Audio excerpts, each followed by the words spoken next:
what are some of your artistic inspirations? Well, first of all, thank you very much. My two biggest inspirations are Gerard Way and Melanie Martinez.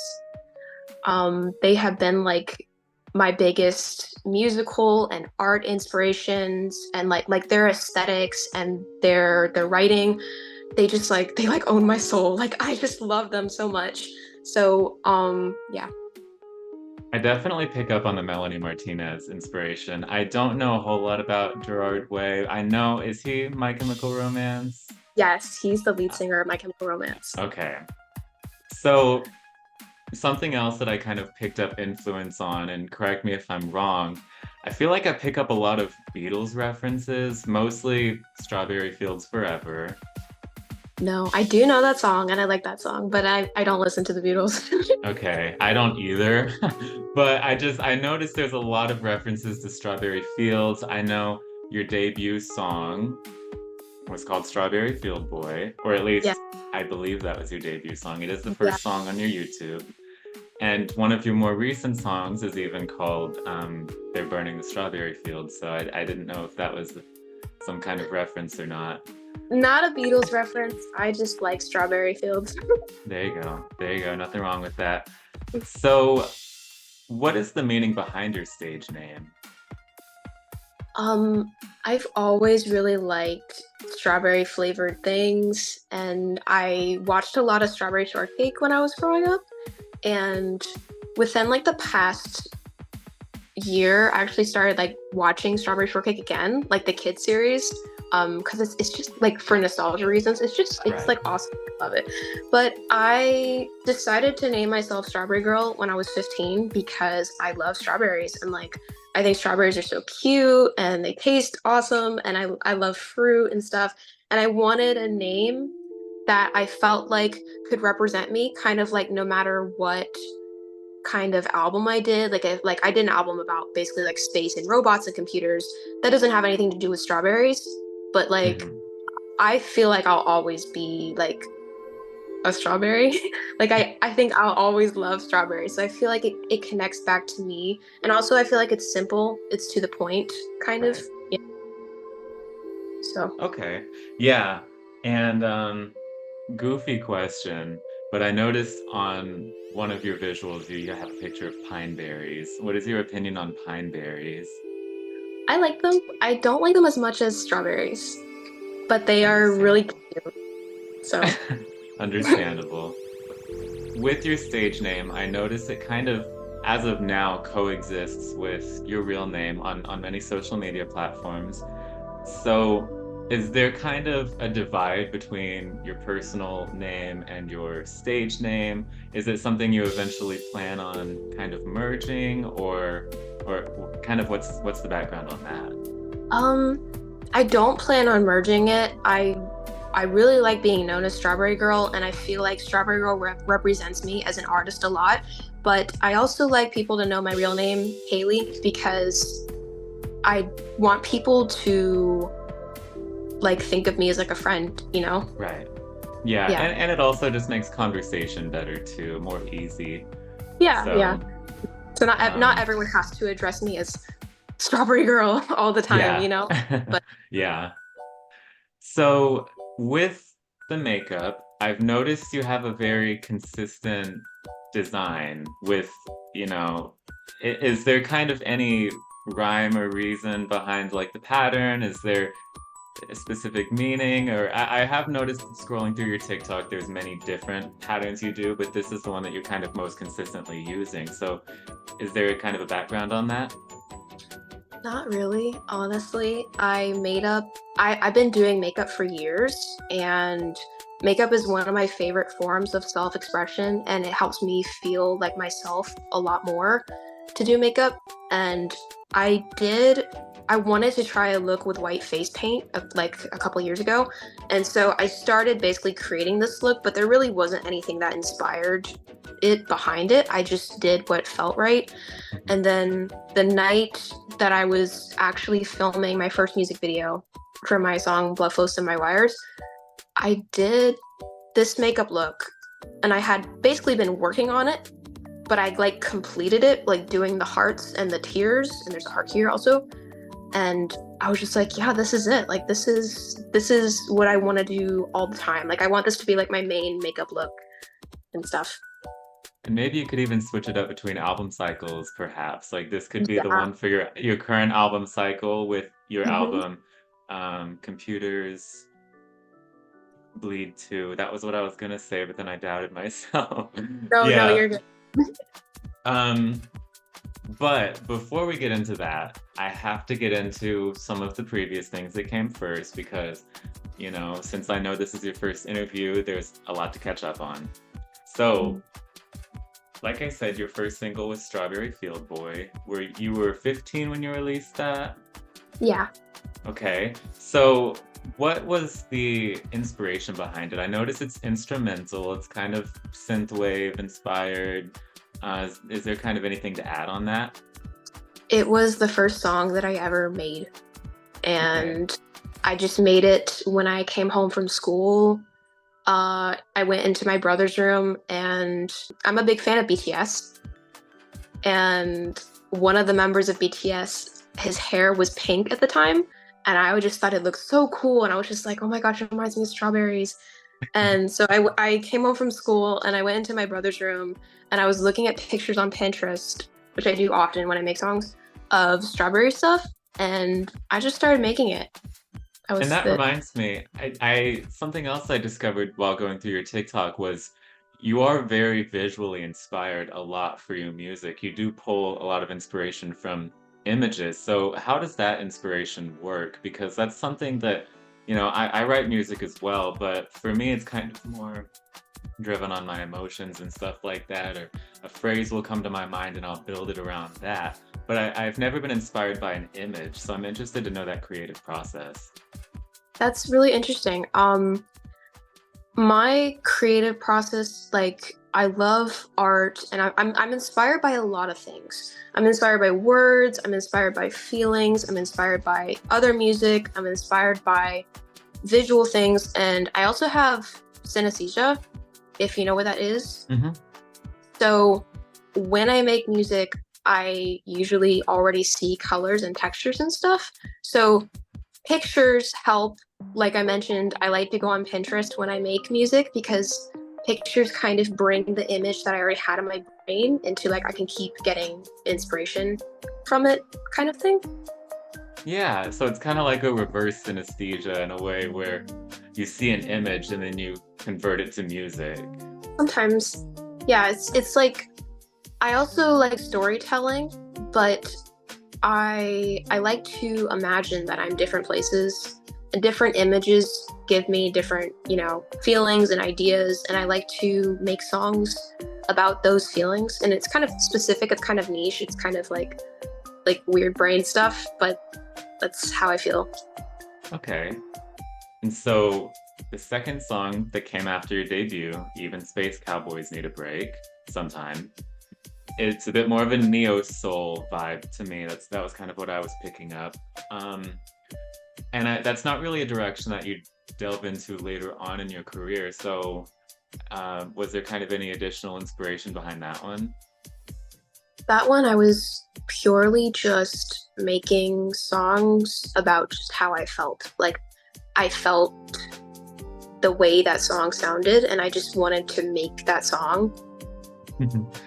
And so now the next one I find to be the biggest standout in your catalog, your third video on YouTube, I Don't Want to Eat Today, featuring Empty Lighter. The subject matter is something you don't really touch on later in your career. The vocal production I noticed is very different, a lot more raw. What was the background behind that one? So that was when I was 16, and that was the first collaboration I had ever done. And I was slowly like making my way towards making songs that had my voice in them, but I was very, very like super beginning. Like I never sang anywhere. And Empty Lighter is a super awesome artist, and he was so nice and like super like made me feel okay about doing it. And That song is about my very honest struggle with eating disorders.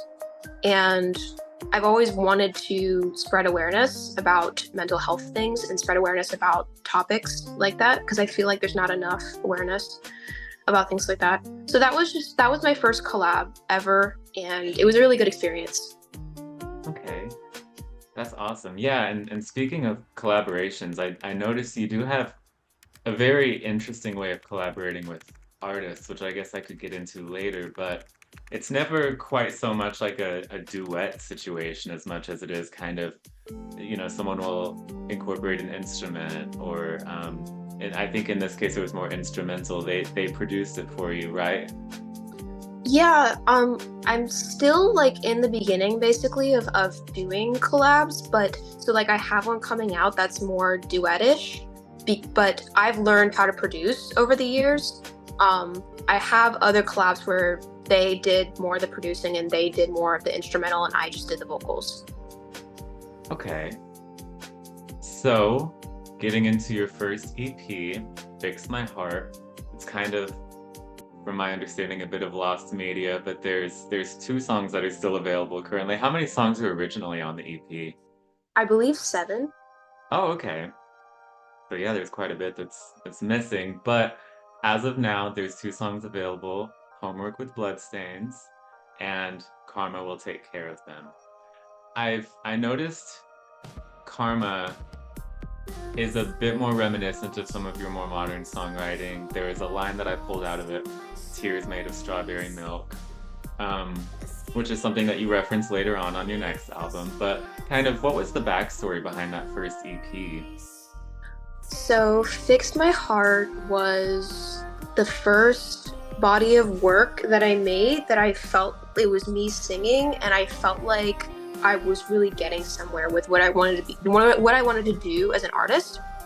And I was getting into like the hyperpop genre and discovering things like autotune and stuff.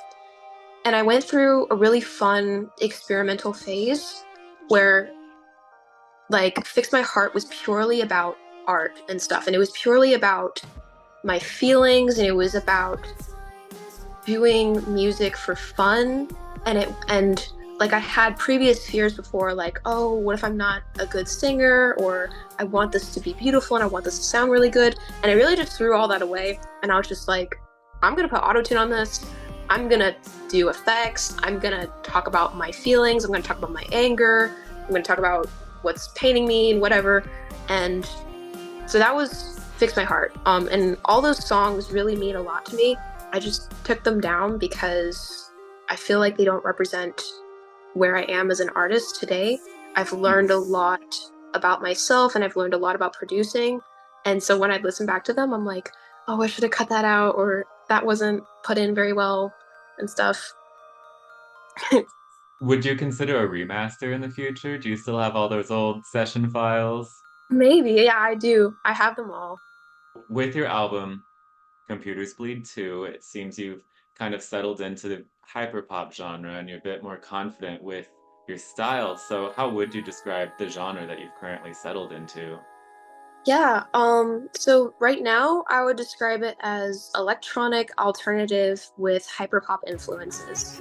What I find most interesting about the hyperpop aspect is that there's not very many people that incorporate serious themes into that genre. It's usually kind of more of a shallow and superficial genre. So how do you think you fit into the hyperpop sphere, bringing in these more serious topics and themes? I'm not sure. I don't like when I made Fix My Heart, I was super into I'm gonna be like an extreme hyperpop artist. And then when I was working on Computers Bleed 2, I was still into that.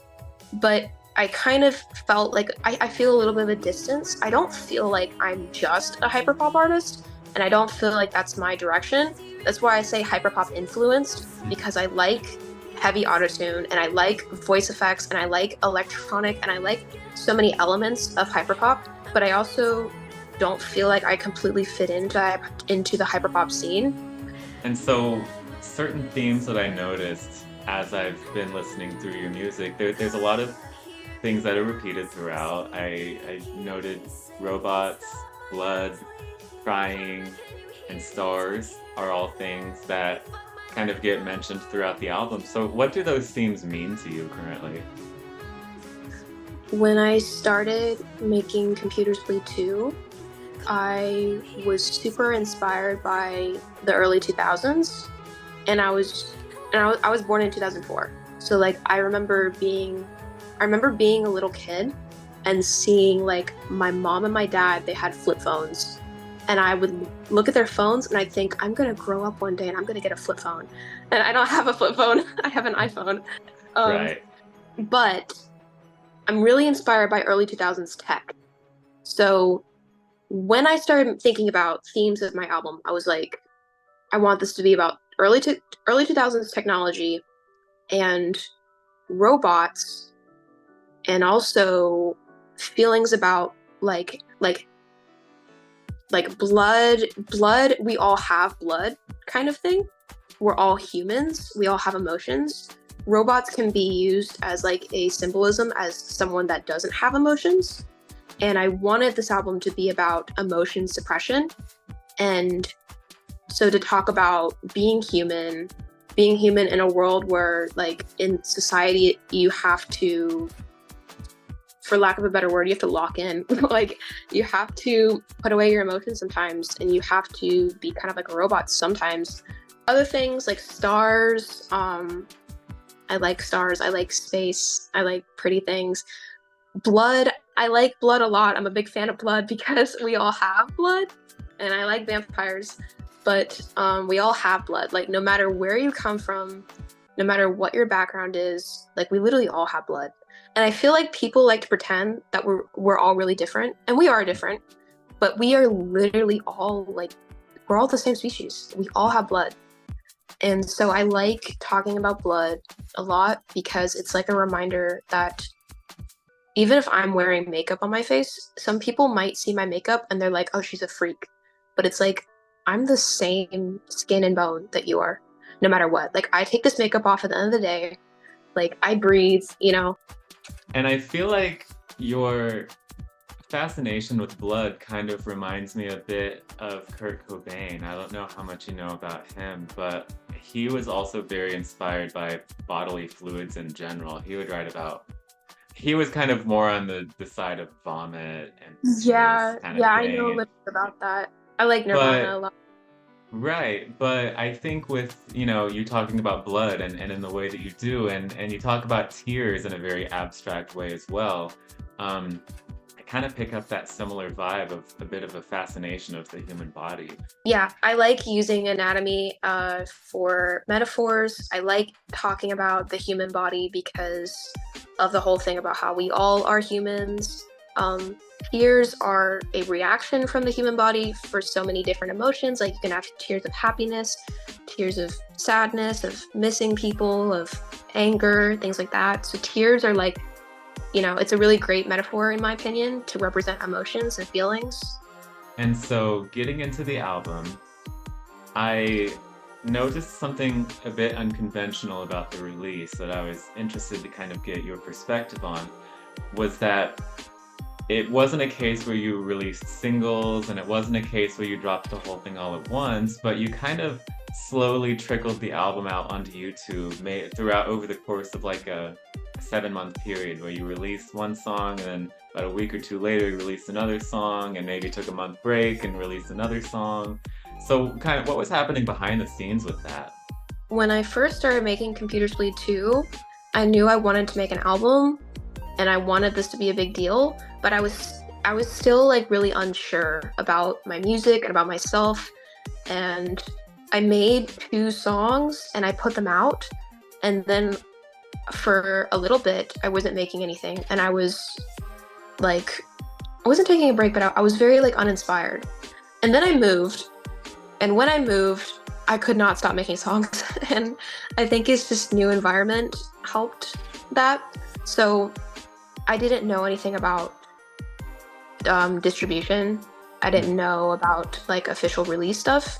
I just thought I just put my song on YouTube, So I started making more and more songs, and I would put them out, and then I learned about distribution, and I learned about having my songs on streaming platforms. And so I decided that I would continue like I had been doing, putting every song out on YouTube unofficially, and then I'd have 3 singles on streaming platforms that were officially released.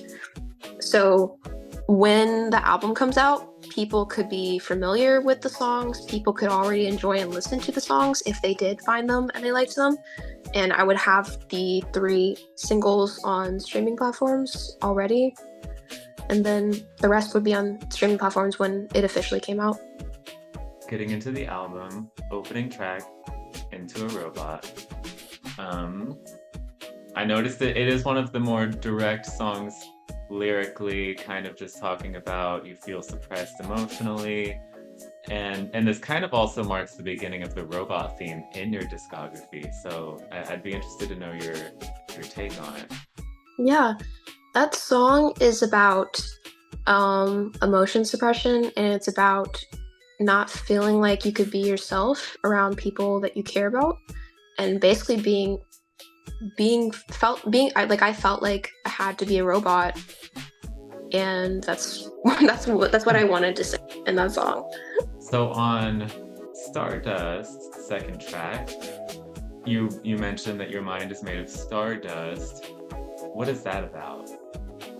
That song is more about me escaping into my head, and no matter what's going on the outside of my world, I could always go back inside my head and be anywhere that I wanted to be. And Waiting for Your Feelings to Load, it is one of the 2 instrumental tracks that you offer on this album.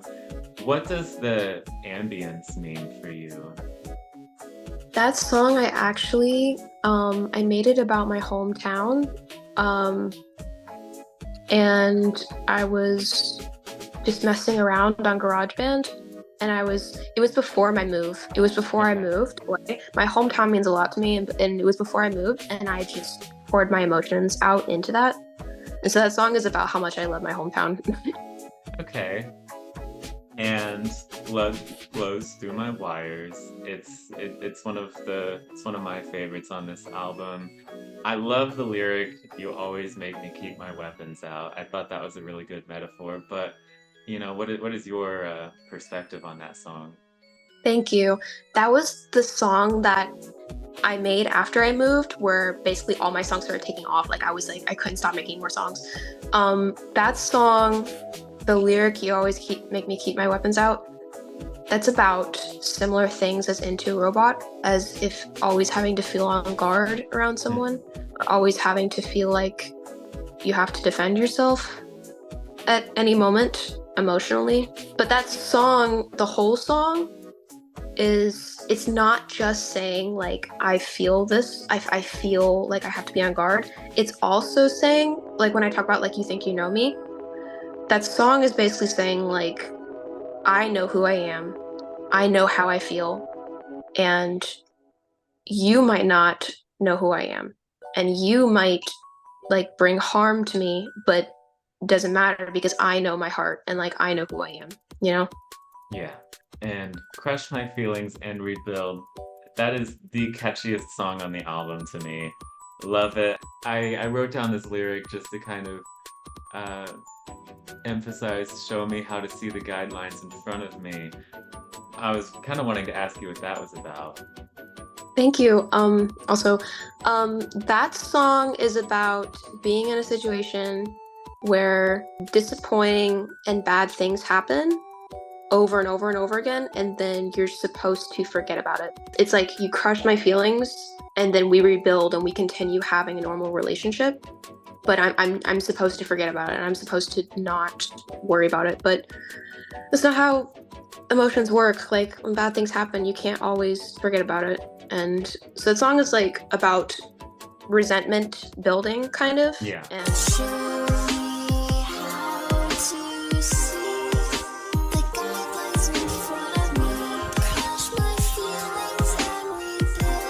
that lyric is about when I meet other people that are not from the situation that made me feel bad. Sometimes I feel like I felt like I was in a period of time where I had to rebuild the way I accepted love from other people, and I had to rebuild being able to be in a relationship with someone, not romantically, just any type of relationship, being in a relationship with someone that wasn't harmful. Okay. Starlight, go play with someone else. You know, ouch, it hurts. My heart has been tugged on again. Listen to me, there's a whole galaxy. I am interested to kind of know, who is Starlight? Is she a character, or did I misinterpret that? Not a character. That song is about, it's similar to what the other songs are about. It's just about like the negative force in my life, or the negative forces in my life. I don't have time for it. Starlight could be anyone who is a negative force in your life, Okay. if you wanted to make it a character, but it's basically just, I don't have time for it. I know what's good. I know what my life is. I know what my dreams are. I know how my heart is, and I can focus on the positive, and I don't have time for the bad things. And I almost felt like that song was the most aligned with your current social media presence, the very reassuring, like, maternal figure that you kind of have going on so far. It makes me think that, like, it's kind of like a Dear Jessie by Madonna in a way. I don't know how familiar you are with her, but just kind of being that figure, to just that reassuring character for your listeners. Thank you. Kind Robots Make Me Cry. This was the song that I discovered you with. It was in my YouTube algorithm, of all places. I hardly ever click on YouTube, and I saw that thumbnail and it just stood out to me so much I had to click on it. One of the best things I found on my algorithm. What is your perspective on that? Because I feel like you had nothing to do with what was popping up on anyone's algorithm. I'm sure you didn't pay for an advertisement, but I noticed I wasn't the only one who had that recommendation either. No, Just based on the comments. I didn't buy anything. My friend, who has like 1,000 subscribers, he did give me a shout out, and so there was some people that came from that. But I'm not sure if it was just from that or not. That definitely helped a lot, but I'm not sure if it was just from that or not. I've never gotten as many views as I have on a music video before, so that one is kind of going a lot. But I definitely thank him a lot, but I'm not sure where everything is from. Yeah. Yeah, I noticed there were other comments too that also said, like, you know, this is the best thing I've gotten from my YouTube recommendations and stuff like that. But I love the lyric, like a snow globe, I broke and I got water everywhere. I love the metaphor. And so, what does that song mean to you? So that song is about, I was in the situation where I felt like my emotions would be suppressed.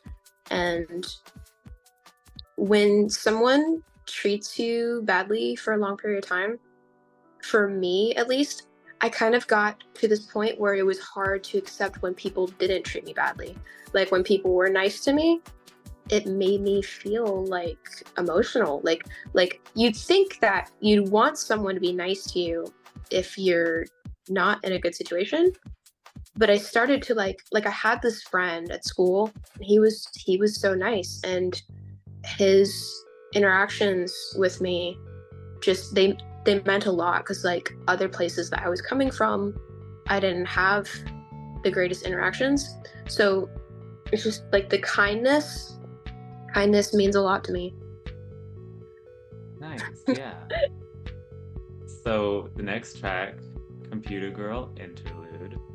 I noticed this is one of the more upbeat of the two interludes that you have. Was this perhaps like an instrumental that you planned on singing over, or? Yes, it was exactly that.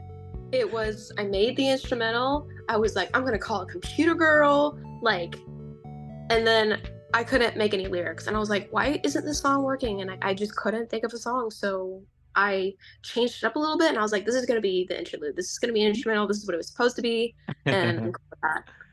Okay, it's still good though, and I do like it. Thank you. Tears Like Milk. Another interesting standout to me on this album because there's quite a few intercuts of sampling sounds of you crying, stuff like I think it's you. Yep. Um, so kind of tell me the background of that song a little bit, and kind of I'm also interested to know what does the metaphor of tears like milk really mean? Tears Like Milk is a song that I made about feeling like you could finally be vulnerable with someone and processing. It's similar to Kind Robots Make Me Cry, but it's different. It's in a more mature place than Kind Robots Make Me Cry, because Kind Robots is more like I'm receiving love and I'm not used to this, and wow, this makes me emotional. Tears Like Milk is more like it's more like accepting I have a fear of being vulnerable sometimes, and it's accepting that vulnerability. And the milk part is kind of like in reference to like childhood, because children are so pure, and like when you're a kid, I feel like you see everything so purely, and things aren't like, not that things get ruined, but you know, it's not the same as being an adult. And so it's kind of like receiving love and it being pure about it and processing that, and also learning how to be vulnerable. Those are kind of how I was feeling when I made that song. And the lyric, "What have I become?" What is that a reference to? Yeah, that lyric is about my fear of being vulnerable. That's about Okay. showing myself to someone and then regretting it and feeling like I can't be vulnerable, I can't share myself with someone, but you can. In Crash Only Software, I noticed this one is one of the angriest sounding songs that you have. Yes. Where does that stem from? That anger is about similar situation of not being allowed to talk about things, not supposed to talk about things, not supposed to accept things, and there's nothing I can do about that situation. So it's kind of similar to Bluff Was My Wires, but it's kind of just like, you suck, I'm mad, but I know that I'll be okay. Nice. And one of the lyrics I wanted to pull out was, "I paint the walls in blood while you're busy slamming the door." I kind of was getting a little bit of like a Lana Del Rey reference from that. I don't know how much you listen to her. I do Um, listen to her. It wasn't inspired by her, but I do listen to her. okay, so what was it inspired by? It was inspired by the situation, basically the negative situation that I can't change. Their negativity, they're gonna be the way they are, and I have to learn how to take care of myself while that happens, kind of thing. Yeah. So the song Dissect, there's a lot of autopsy imagery being used in this song, and what are we dissecting in this track? We are dissecting my feelings. That song, I wanted to be like I was imagining like spaceship, dissection, like doctory kind of things, but it's about the dissection of human feelings and love, and it's about showing myself to someone and my need to be perfect, or all of like my human fears and insecurities. And it's about like, can you handle, if I show you my true self and all my vulnerability, can you handle that when you open me up inside and you see all the things that make me me? Can you handle that kind of thing? Okay. So after Dissect, there is Crying Looking at the Computer Screen. That song, I was thinking about like early 2000s, like spy movies, like hackers and like tech and stuff. But the emotional part of that song, it was kind of just about how I love computers and I love my phone and I love the internet, but I feel like there's so many instances where a lot of us are lonely, and I feel like there's a lot of lonely people And the best way sometimes to connect nowadays is through our phones, and it's through the internet. And it's about using the internet and using electronics as a crutch for lack of human connection. Okay. And so with the collaboration with, is it STARDUST? Yes. How did that come into play? He's a longtime friend of mine. He doesn't make music, really, but I wanted a voice on the song that wasn't my own, so I asked him if he wanted to do it, and he said yes. So you wrote his speaking part? Mm-hmm. Nice. I like it. It's really, it adds something different. Like you said, you wanted a different voice, and it does add that element to it. Thank you. Hurts Because He Loves Me. That song is about how love can be so great sometimes that it hurts. Okay. Yeah. So it's a good one. It's a positive song. Yeah, yes, it's definitely positive. It's supposed to sound like scary and like it's supposed to sound like this is bad, but it's good. It's good. It's about how sometimes love can be so strong and love can be so wonderful that it feels like it hurts. Okay. That's a good perspective. I'll have to listen to it again with that in mind. And the closing track, The Worries of a Good Computer. Please don't throw me away. I told you I would do whatever you would say. It's just a piece of plastic. What's that about? So that song was actually one of the first songs that I wrote for this album. And it was when I started making those two songs, and then I had the break period of not having inspiration. But I made the demo of it a long time ago, and I really liked it, and I was like, this song is really important to me.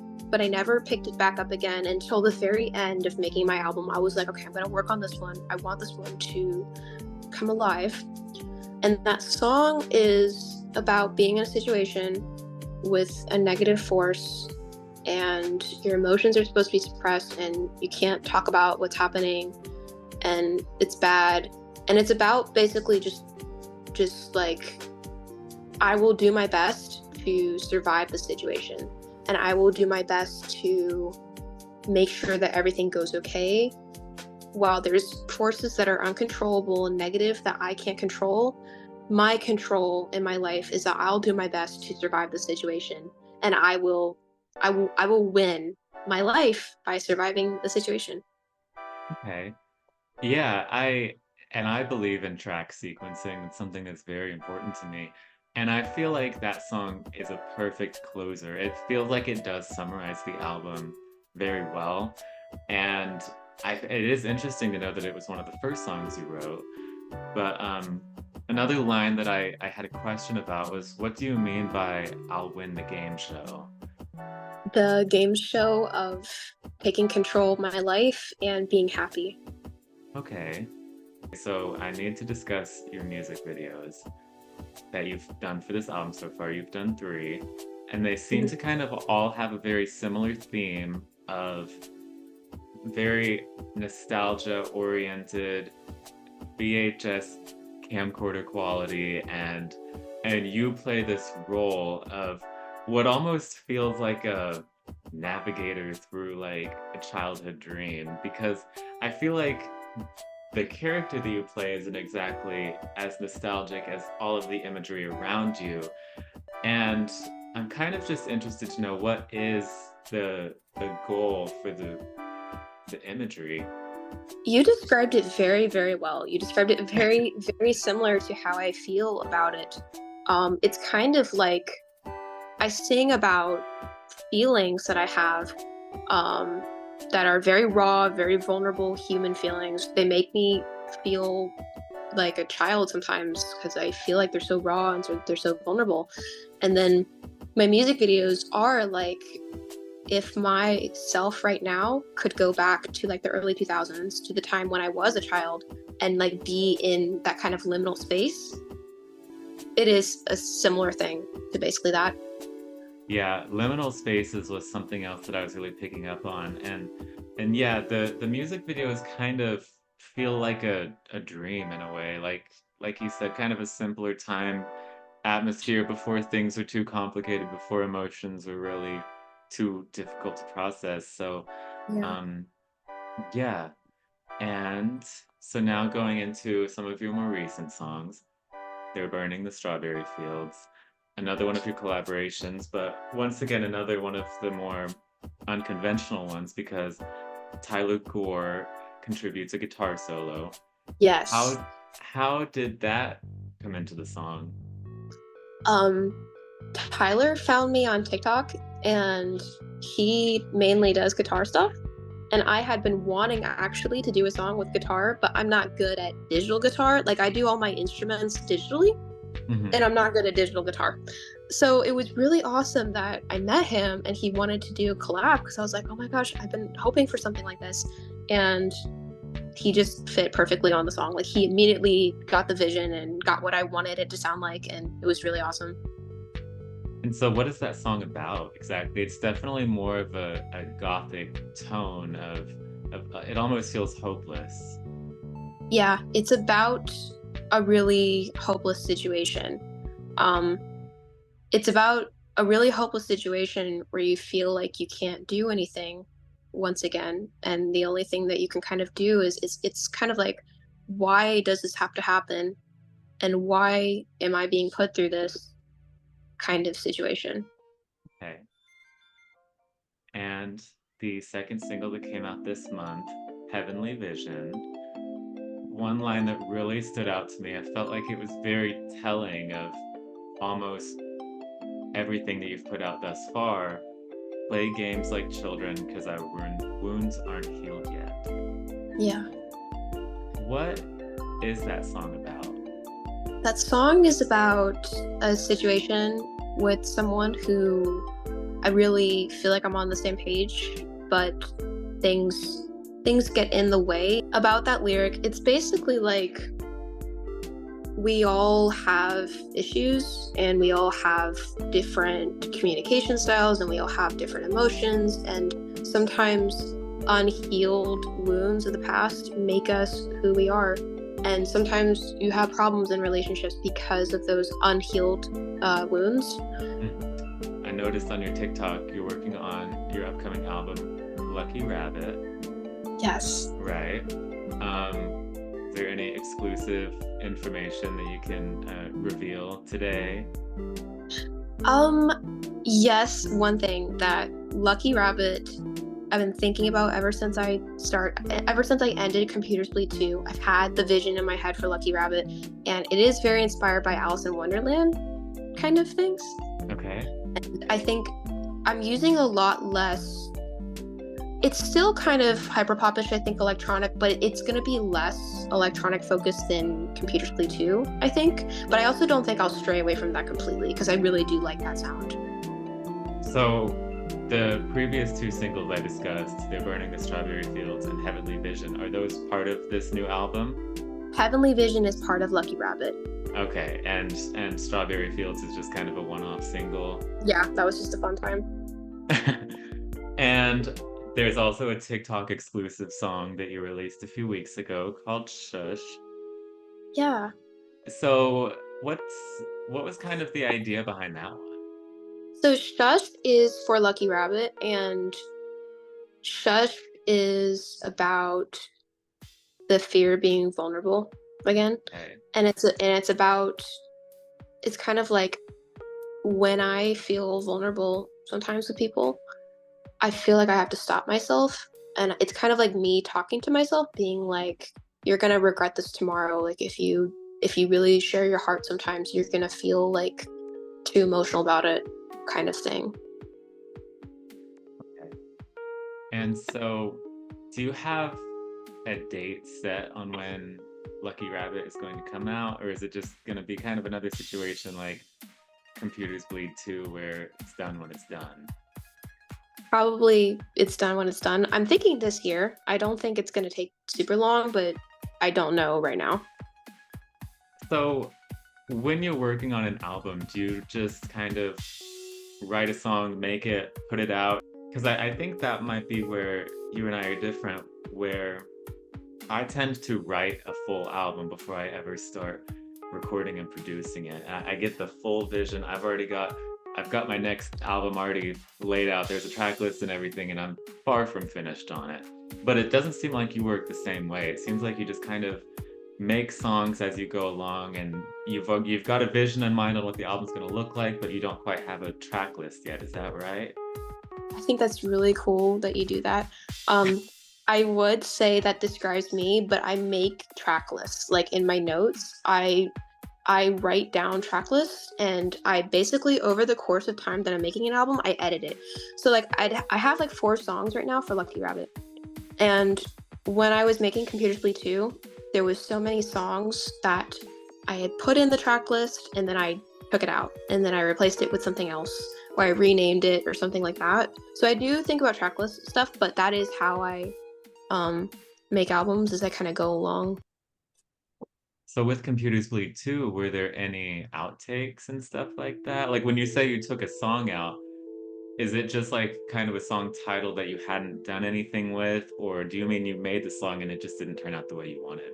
Both. There was a lot of song titles that I I make the song title and I'm like that's a cool idea for a future song, and I just never ended up using. And then there was a couple songs that I made for Computer Play 2 that just never, it wasn't going to be on the final cut. Is there a future for those? I don't think so. Nothing wrong with that. I'm the same way. I've got some songs that are never going to see the light of day. You've mentioned your use of autotune quite a bit as being something that you love experimenting with. Is it something that was kind of related to the robot theme in the beginning, or did it just kind of pair with that? It kind of paired with that. When I did Fix My Heart, I was like, this is great and I love doing this. And then when I did Computer Play 2, I was like, this makes sense now. Like this totally goes into the robot thing. Nice. I would just like to say that I really, really appreciate the opportunity for you to interview me. And I really appreciate all of your note taking and all of your questions. All of your questions like hit right on the basis of everything that I wanted to share about my music and stuff. And I really, really appreciate it. Absolutely. Yeah. Thank you.